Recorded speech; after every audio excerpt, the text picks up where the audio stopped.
Good day, City Hill family and all our friends out there.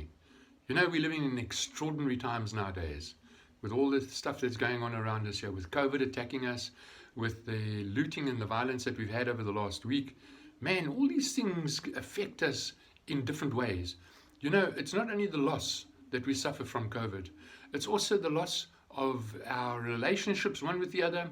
It's the loss of our work due to the violence that we've had here, and also the loss of security. How are all these different losses affecting us? You know, they affect us in all different ways.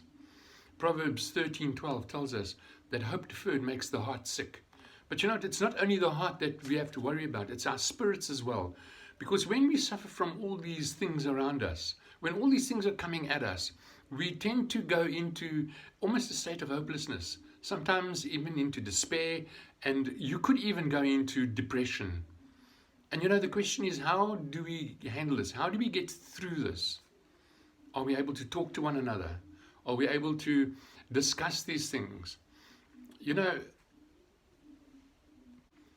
so now when we find ourselves in the state of depression or despair or hopelessness, how do we react?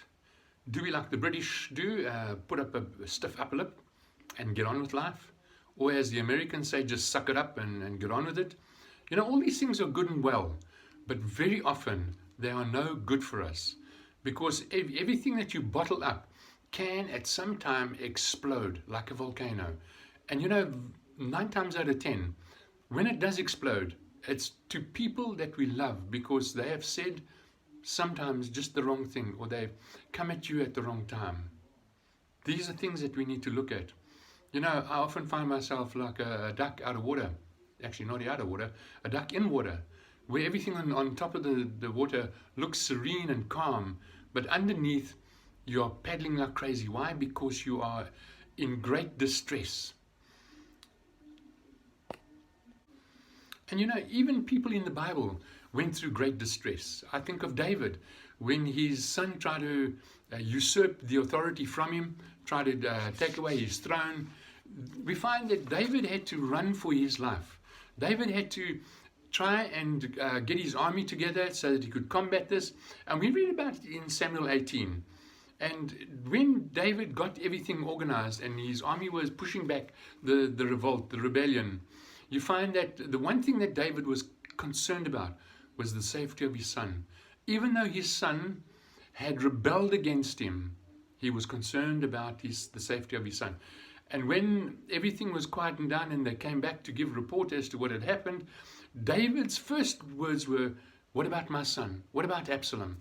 And when he was told that the guy that brought the message said, "You know, I wished all your enemies were like Absalom," David realized that Absalom was dead, because his people had taken Absalom and hacked him to pieces. David went to his private room, but on the way he was going there was saying, "Oh, it's Absalom, my son, I wished I could have died in your place." The grief was palpable. The grief in David's heart was sore, and he withdrew himself and went to a quiet place where he could pour out his frustration, where he could pour out his concern to God. You know, we've got a nice little saying here that we need to have friends, that when we get into situations like that, we need to be able to vomit on them. Just give them everything that is in our heart and have the friends stand there and wait for us. You know, even Jesus, when he heard that his cousin, John the Baptist, had been beheaded, he withdrew privately to a secluded area. He got in a boat and removed himself from society for a period so that he could grieve, so that he could pour his heart out to God and have God be concerned and have God console him. And you know what? Very often we need to withdraw ourselves. We need to withdraw from society. We need to draw away from people and to be away from them for a period of time where we can grieve, where we can pour out our frustrations to God, where we can vomit on God. Because you know what? God knows exactly what's going on in your heart. God knows exactly the thoughts and the anger, the frustration and everything that is going on in your heart. And you know, the best way to get rid of it, the best way to deal with that situation is to talk about it. And if you can't talk to any friends, then talk to God. Vomit on God. Let God know exactly what's going on in your heart. God is not afraid of these things. God knows exactly what's going on. And we have that situation. We have a friend in Jesus. We have someone that we can go to at any time. You know, He meets our needs. He is our security. He is our comforter. Jesus gave us the Spirit to comfort us so that He can in turn lead us into all truths. Friends, I pray that as we go through these extraordinary times that we are living in, I pray that you will be able to take your concerns to God, that you will be able to lay them at His feet.